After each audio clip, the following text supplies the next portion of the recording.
قلبك استعمالين بوسيدة وجعلان نفقي مله أما جعلان جعلكنا وواحد بيعيه oo lagu sifeeyay aadana dhammaantiis ha kala duwanaato qeexitaanada dhabta ah ee ay leedahay dunida jacaylku waa waxa ugu qurxoon ee aynu haysano haddii maalin uun qaanuunka aragtiyeed ee ku dhisan jacaylka aadan aaminsanayn waxaan kaa waraysan doonaa maalinta aad ogaato in qaanuunkan jiro iyo in kale waxaan jeclaa markasta maqalka codkaaga qurxoon si walaaltinimo ay ku dheehan tahay dhambaaladaaduna waxay ahaayeen kuwa aan markasta oo aan cudloodo aan akhristo doola cadayntaada iyo hadalladaadii ayaa degay qalbigayga waxaan dareemay in uu dhankaaga dareen iga kaagalay aniguna waxaan aqaanay dhammaan casharada lagu qaato dunida jacaylka micnahayga ayaa ah inaan si dhaba kuu jeclahay adigana si filan waa ah ayay kugu noqotay laakiin waxaad ii sheegtay inaad wax igala qabanaysid oo aad ilaalin doontid qalbigayga iguna soo dhaweysay qalbigaaga xiriir dheer kadib waxaa naga dhex dhacay qalad yar oo aan xalin karnay laakiin adiga waxaad door biday in gafkan uu noqdo mid na kala geeya anigana waad igaga qanci weysay in haddii aynu helno kumanaan gaf oo aan ku kala tegi karno ay jirto hal xal oo aynu ku wada joogi karno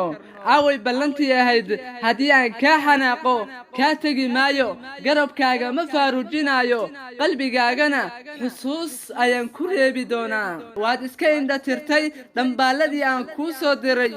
haddaba waad ku mahadsan tahay waxaan kaa bartay casharo badan waa kaa raaligelinayaa inaan qalbigayga ku qoray magacaaga sidaa awgeed waan kaa tirtirayaa qalbigayga haddii aad u malayn jirtay in la'aantaa farxad aysan jirin ma hilmaamtay barashadaadii ka hor inaan faraxsanaa waan noolaan karaa la'aanta noloshuna way qurxoon tahay la'aanta haddii aad aaminsan tahay inaan la'aanta hurdo ladi karin inaan la'aanta noolaan karin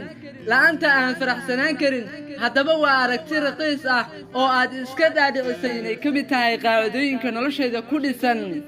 in aanan daciif u noqon jacaylka maxaa yeelay noloshu ma soo dhawayso kuwa daciifka ah haawan kuu jeclaa si dhab ah laakiin qof kastaa waddadii uu jeexdo unbuu maraa anigana waxaa go'aansaday in aan dhaawicin qalbiyada i jecel haddaba aniga ayaa kuula diyaar ah sabab kasta oo aad uga fogaan kartid agjoogayga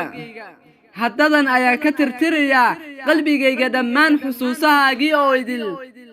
kuma lumiyo waqti xusuusihii xumaa ama qurxoonaa ee noloshayda